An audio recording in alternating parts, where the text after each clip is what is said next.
I'm 72. I don't hate people. I find peace in solitude more than in socializing. Hello friends, at 72 I find myself reflecting on the changes that come with age, changes in how we live, think, and interact with the world. I want to share a perspective that has quietly taken shape in my life. I don't hate people, but I've learned that my peace often resides in solitude rather than in socializing. This understanding wasn't something I woke up with one day. It grew over time, shaped by experience, lessons, and the clarity that comes with aging. If you enjoyed this video, give it a thumbs up. Don't forget to subscribe and turn on notifications so you never miss an update. 1. The gift of solitude. As I sit quietly by the window, watching the sunlight dance through the trees, I am reminded of the profound gift that solitude has become in my life.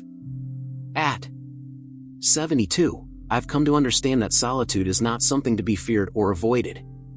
It is a sanctuary, a refuge where I reconnect with myself and the world in ways that no amount of social interaction could ever replicate.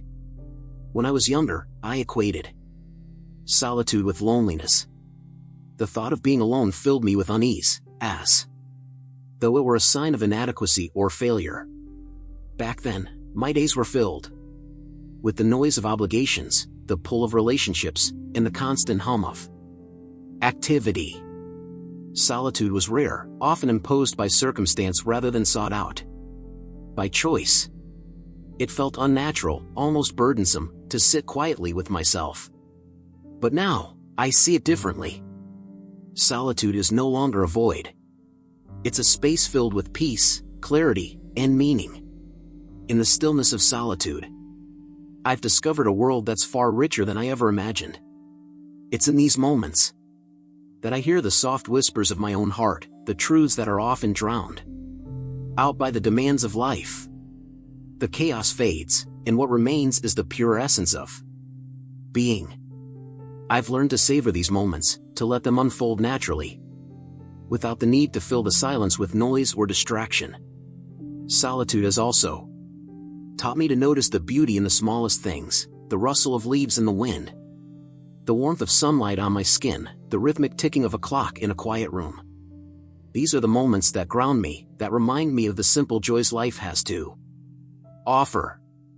It's a perspective I might never have gained had I not embraced the quiet and allowed myself to truly be present in it. But perhaps the greatest gift of solitude is the freedom it brings. When I'm alone, I am not defined by the roles I play in the lives of others. I am not the caregiver, the friend, the parent, or the neighbor. I am simply myself, free to exist without pretense or performance. This freedom has become a form of liberation, a chance to rest, to recharge, and to reconnect with who I am at my core. Solitude, I've realized, is not about isolating oneself from the world. It's about creating space to breathe, to reflect, and to find peace within. It's a deliberate choice to step away from the noise and embrace the quiet, not as an escape but as a means of renewal. In these moments, I am reminded that I am enough, just as I am, without the need for external validation or approval. This understanding didn't come easily. It took years of reflection, of learning to let go of the fear that being alone might mean being forgotten. But the truth is, solitude has never made me feel less connected to the world. It has made me feel more attuned to it. By quieting the external noise, I've found a deeper connection to my own thoughts, to the natural rhythms of life, and to the beauty that surrounds me. Solitude has become my sacred space, a place where I am free to dream, to grieve, to laugh, and to simply be. It has taught me that peace is not something we find in the presence of others, but something we cultivate within ourselves. And in this peace, I have found a strength that sustains me, a clarity that guides me, and a joy that fills my days with meaning. At 72, I don't see solitude as loneliness. I see it as a gift, a precious, transformative gift that has allowed me to embrace life more fully than ever before. It's in the quiet moments that I've learn the most about myself, about what truly matters, and about the beauty of simply being present in the here and now. For that, I am profoundly grateful. 2. A new perspective on relationships.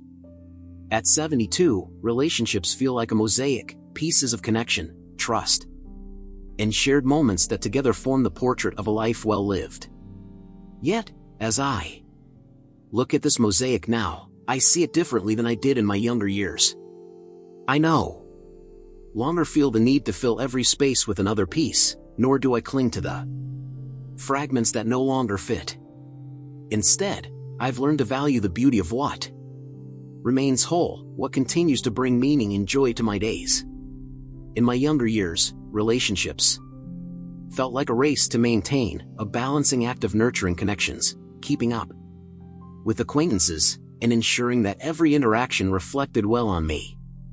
I believed that having more friends, attending every gathering, and being endlessly available to others was a sign of a rich and meaningful life. But as the years have passed, I've come to understand that the depth of a relationship far outweighs its breadth. It's not about how many people you know, but about how deeply you know, and are known by, the few who truly matter. Time has taught me that not all relationships are meant to last forever. And that's okay. Some connections are like gentle breezes passing through our lives to teach us a lesson or share a fleeting joy.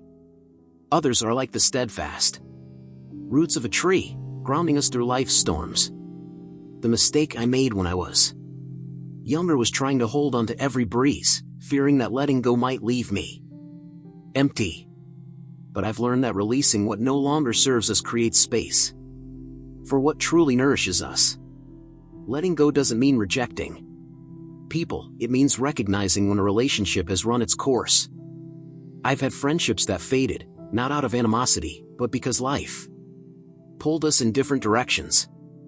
And while there's sadness in those losses, there's also gratitude for what those connections brought to my life when I needed them. Holding on to relationships out of obligation or guilt only creates unnecessary weight. By letting go, I've found the freedom to focus on the people who remain, the ones who have stood the test of time and continue to enrich my life. Today, my relationships are fewer but infinitely richer. These are the people who have seen me at my best and my worst, and who love me unconditionally. They are the ones I can turn to without pretense, knowing that I don't have to be anyone but myself. These connections have taught me the value of authenticity and vulnerability, of showing up as I am and being met with acceptance. They remind me that true friendship isn't about constant presence, but about unwavering understanding and support. One of the greatest lessons I've learned about relationships is the importance of mutuality.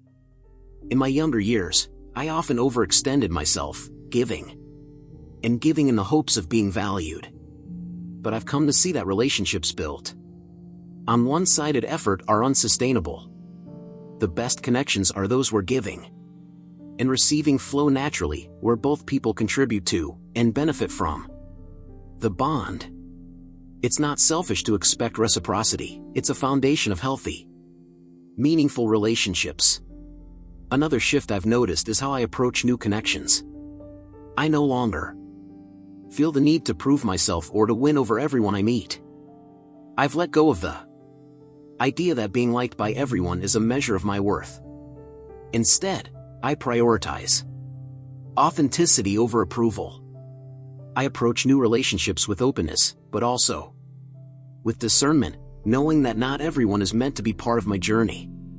Trust, I've learned, is earned slowly and shared selectively, and that's a lesson I carry into every interaction. As I reflect on my life now, I'm struck by how much lighter I feel without the burden of maintaining relationships that no longer serve me.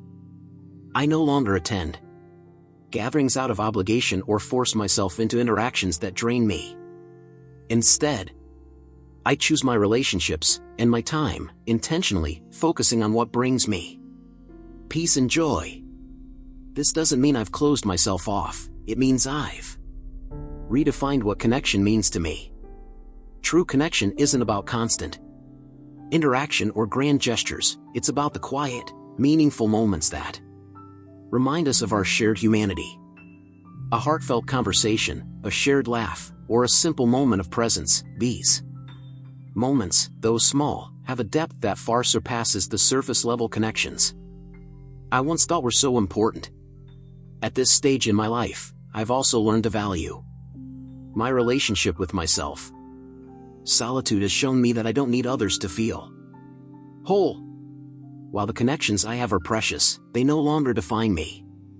I've found contentment in my own company, which allows me to approach my relationships from a place of abundance rather than need. I no longer seek others to fill a void, but to share in the richness of life. A new perspective on relationships has brought me profound peace. It has taught me to cherish what I have, to let go of what no longer fits, and to approach every connection with authenticity and intention. At 72, I am grateful for the people who remain, for the lessons of those who have come and gone, and for the clarity that aging has brought to the way I love and connect with others. 3. Happiness, a new definition. Happiness is not a fixed destination, it evolves with us, reshaping itself to fit the person we become through life's experiences. At 72, my understanding of happiness has deepened, becoming quieter, more personal, and profoundly fulfilling. It no longer carries the glitter and noise it once did. Instead, it has softened into something far richer, a quiet presence woven into the fabric of my days. When I was younger, happiness was tied to achievement and recognition. It was the thrill of crossing milestones, the pride of being seen, and the excitement of what was next. I chased happiness as though it were a prize to be won, believing that the more I accomplished, the more joy I would find. And for a time, those bursts of happiness lit up my life. But over the years, I began to notice that these fleeting highs left me longing for something more enduring, more real. Now, happiness feels different. It is no longer a pursuit, but a way of being. It resides in the stillness of an early morning, the soft light filtering through the window, the sound of laughter shared with someone I love. These moments, once overlooked in the rush of busyness, have become the cornerstones of my joy. They remind me that happiness isn't something to chase, it's something to notice, to embrace in the here and now. This shift in perspective has freed me from the pressures I once placed on myself. I no longer measure my worth by how much I achieve or how many people I impress. Instead, I find fulfillment in the simplicity of being present, a walk in nature, a heartfelt conversation, or even the quiet rhythm of a routine task. These bring me a sense of peace that feels deeper than any accolade ever could. Happiness today is also rooted in self-acceptance. I've let go of the need to fit into molds or to meet expectations that don't align with who I truly am. This acceptance has brought a profound sense of freedom, the freedom to live authentically, to prioritize what nourishes my soul, and to let go of what doesn't. It's not about what the world thinks I should be, it's about embracing who I am and finding joy in that truth. At 72, happiness is no longer loud or fleeting. It is steady, like a quiet flame that warms without demanding attention. It has become an integral part of my life, a reminder that the truest joys often come from the simplest moments. This happiness, born of presence and gratitude, is something I carry with me every day, a constant companion on this journey through life. 4. The power of boundaries. Boundaries are not walls, they are gateways to peace. At 72, I've learned that setting boundaries is not about keeping people out, but about protecting what matters most: my time, my energy, and my well-being. This understanding has been transformative, allowing me to live with greater intention and clarity. In my younger years, I struggled with boundaries.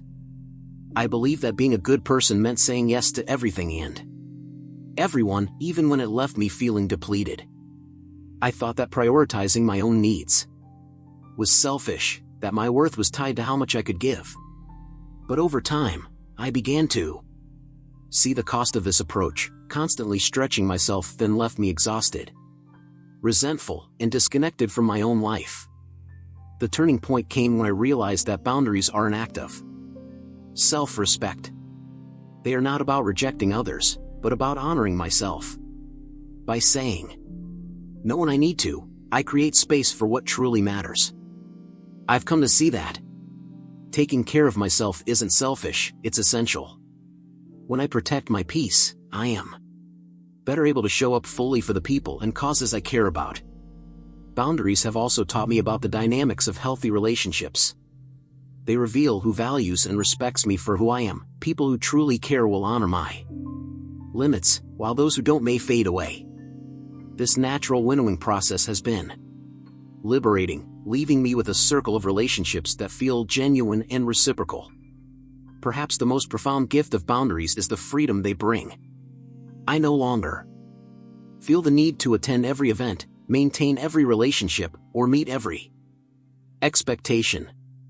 Instead, I choose where to invest my time and energy based on what aligns with my values and brings me joy. This intentionality has allowed me to create a life that feels authentic and deeply fulfilling. Boundaries have also reshaped how I view myself. They've silenced the inner critic that once told me I wasn't doing enough or being enough. They've allowed me to step back, reflect, and focus on what truly matters to me. I've learned that my worth is not tied to how much I do for others, but to the care and respect I show to myself. At 72, I see boundaries as an essential part of a meaningful life. They are not barriers, but bridges to a life lived with purpose, peace, and authenticity. By setting boundaries, I've reclaimed my time, my energy, and my sense of self, and in doing so, I've found a deeper sense of freedom and fulfillment than I ever thought possible. 5. Trust and discernment.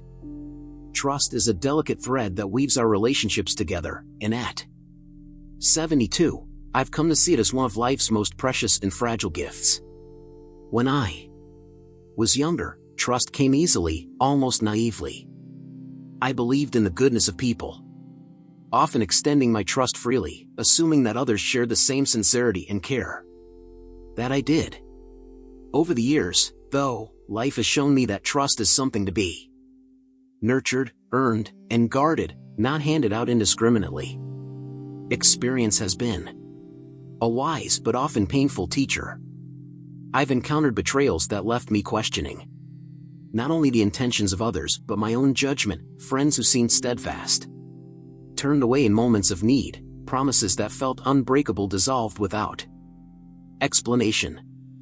These moments were not just lessons in human fallibility, they were also opportunities to grow, to reassess what trust means and how it should be given. I've learned that trust is not about expecting perfection in others, it's about recognizing their intentions and consistency over time. True trust is built slowly, brick by brick, through actions that align with words. It's not something that can be rushed or demanded, and once broken, it takes even longer to rebuild, if it can be rebuilt at all. But I've also learned to let go of resentment. Not everyone has the capacity to meet the standards of trust we hope for, and that's not necessarily a reflection of their worth. Some people are limited by their own fears, weaknesses, or life circumstances. Understanding this has brought me peace. Instead of clinging to expectations or bitterness, I've focused on surrounding myself with those who align with my values and who show, through their actions, that they are worthy of my trust. At this stage of life, I no longer feel the need to trust everyone. My circle is smaller, but it is filled with people who have proven their loyalty and care over years, even decades. These relationships are my safe harbor, a place where I can be vulnerable without fear of judgment or betrayal. They remind me that while trust is rare, it is also resilient when nurtured with mutual respect and love. Perhaps the greatest lesson I've learned is to trust myself. Time and experience have given me an inner compass, a quiet but steady guide that helps me discern who is deserving of my trust and who is not. Trusting myself has brought a sense of independence and confidence that I lacked in my younger years. It's a kind of trust that no one can take away, and it has become the foundation for how I navigate the complexities of relationships. Trust may be harder to give now, but when it is earned, it feels all the more meaningful. It becomes a bond that enriches life, reminding us that even in a world filled with uncertainty, there are still spaces where connection, honesty, and hope can thrive. 6. The pandemic's impact, embracing stillness in a chaotic world. The pandemic was an unexpected chapter in all our lives, a time when the world seemed to hold its breath.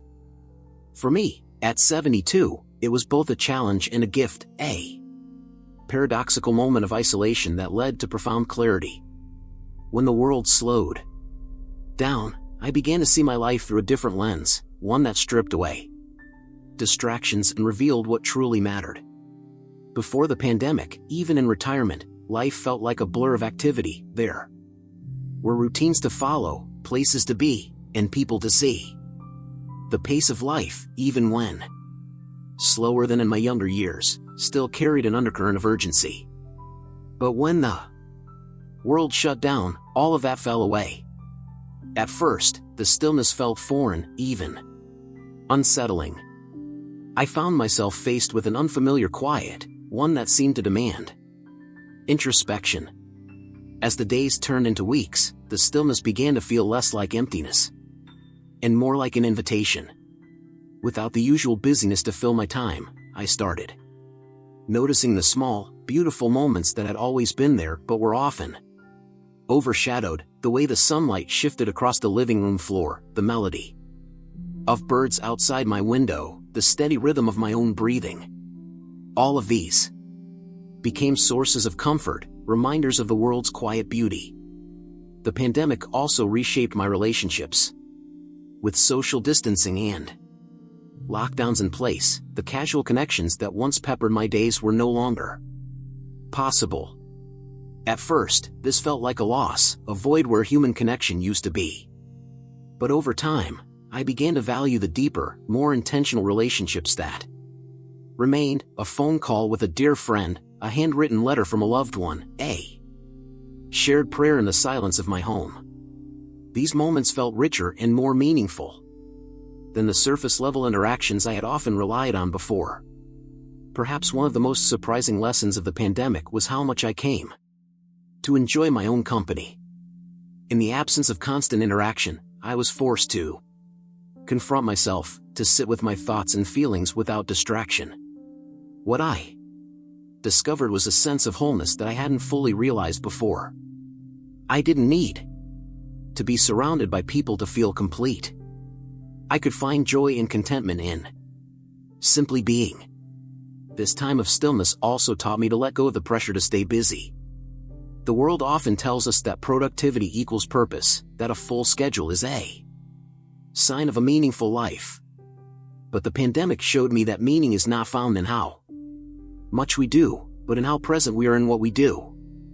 I learned to slow down, to savor each moment, and to choose my activities and interactions with intention. As the world begins to move forward, I carry these lessons with me. I no longer feel the need to rush back into the busyness of life. Instead, I embrace the stillness, knowing that it has brought me closer to myself and to the things that truly matter. The pandemic may have been a time of uncertainty and loss, but for me, it was also a time of discovery, a reminder that even in chaos, there is room for clarity, peace, and the quiet beauty of simply being. 7. Rediscovering what matters. At 72, life feels like a canvas that has been painted, repainted, and refined. With every passing year, what once seemed vital, possessions, accolades, and busy schedules, has faded into the background. Now, the picture that emerges is simpler but far more beautiful. Rediscovering what truly matters has been a gradual process, shaped by the experiences and reflections that only time can provide. In my younger years, I was caught in the whirlwind of responsibilities, raising children, building a career, tending to relationships. I believed that the measure of a life well lived was how much I could achieve, how many goals I could check off my list. Productivity became my purpose, and busyness felt like success.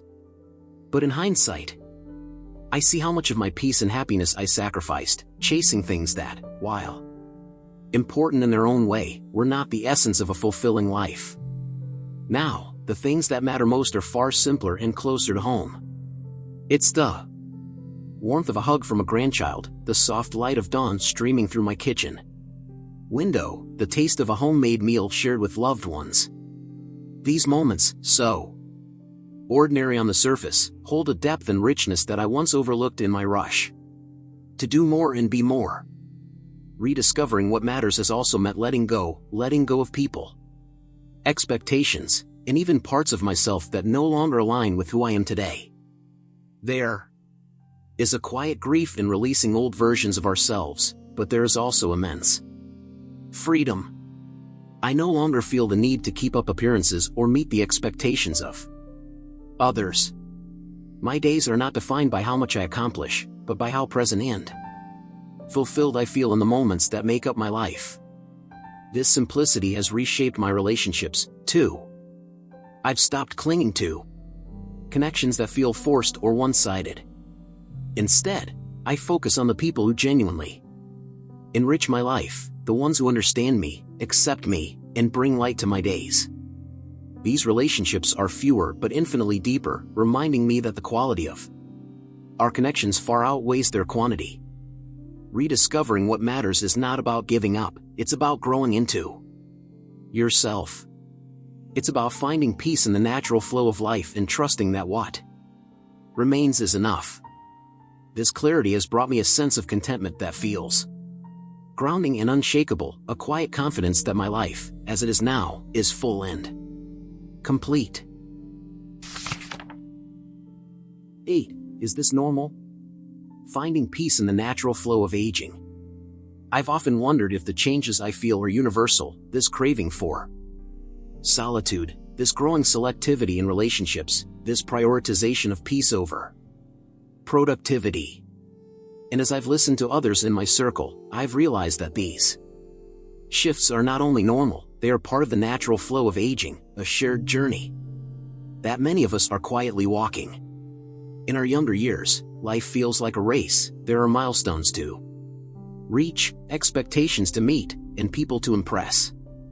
We rush from one task to the next, rarely stopping to ask if the path we're on is one we truly chose. But as we age, the race slows. We begin to see that not every finish line is worth crossing, and some of the most rewarding moments come when we step off the track altogether. This slowing down can feel unsettling at first. The world often tells us that we should stay busy, stay social, stay involved, even as we grow older. But what the world doesn't always tell us is that it's okay to change. It's okay to let go of the expectations you once carried, and to create a life that feels truer to who you are now. Aging is not about giving up, it's about embracing a new way of being. It's about stripping away the noise and distractions to focus on what truly matters. For me, this has meant finding joy in the quiet moments, valuing depth over breadth in my relationships, and trusting that my worth is not tied to how much I do or how many people I please. This stage of life is an invitation to live more authentically. It's a time to accept ourselves, our strengths, our limitations, and the wisdom we've earned. It's about finding beauty in the present moment, whether it's the way sunlight dances on a wall or the sound of laughter from someone you love. These moments, though small, remind us that life's richness often lies in its simplicity. I've come to see aging as a process of distillation, a narrowing down to what is essential and meaningful. And in this narrowing, I've found a sense of peace. That feels deeply grounding. I no longer feel the need to chase after every fleeting desire or fill my days with endless activity. Instead, I trust that the flow of life will carry me where I need to go, and that in the slowing down, I am discovering the truest version of myself. This peace is not the absence of challenges or change. It's a quiet confidence that comes from knowing I am exactly where I am meant to be. It's a trust in the natural flow of life, a willingness to embrace the present, and a gratitude for the journey that has brought me here. At 72, I no longer ask if these feelings are normal. I know they are. And I embrace them as the gifts of a life lived fully and authentically, a life of clarity and contentment.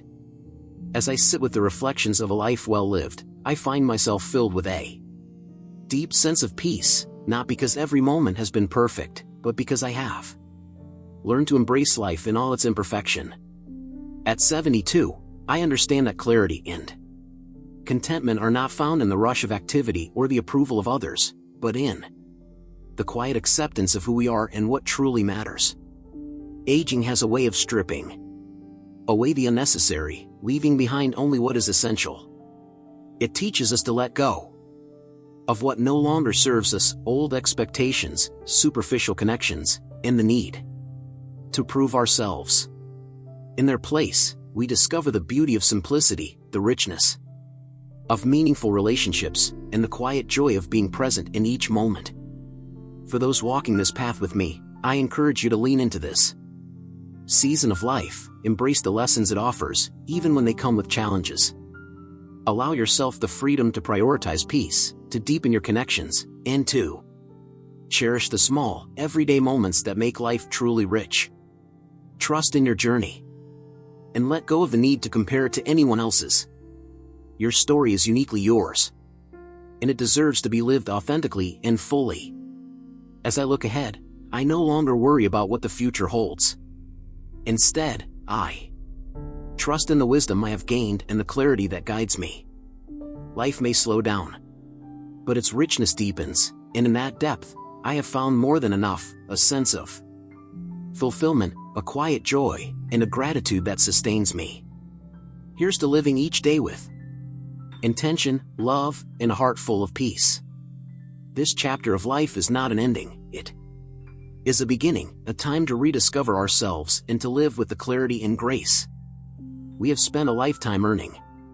May we all find the courage to embrace it and the wisdom to savor it fully. These lessons are meant to inspire you to live fully and authentically. Now, I'd love to hear from you. Take a moment to reflect and share one thing you've learned and plan to apply in your own life. Let's support each other on this journey toward embracing these truths. If you enjoyed this video, please leave a comment with 1, if not, feel free to comment with 0. Your feedback means a lot to us. Don't forget to like, share, and subscribe to our YouTube channel for more content like this. Thank you for watching, and here's to living life on your own terms.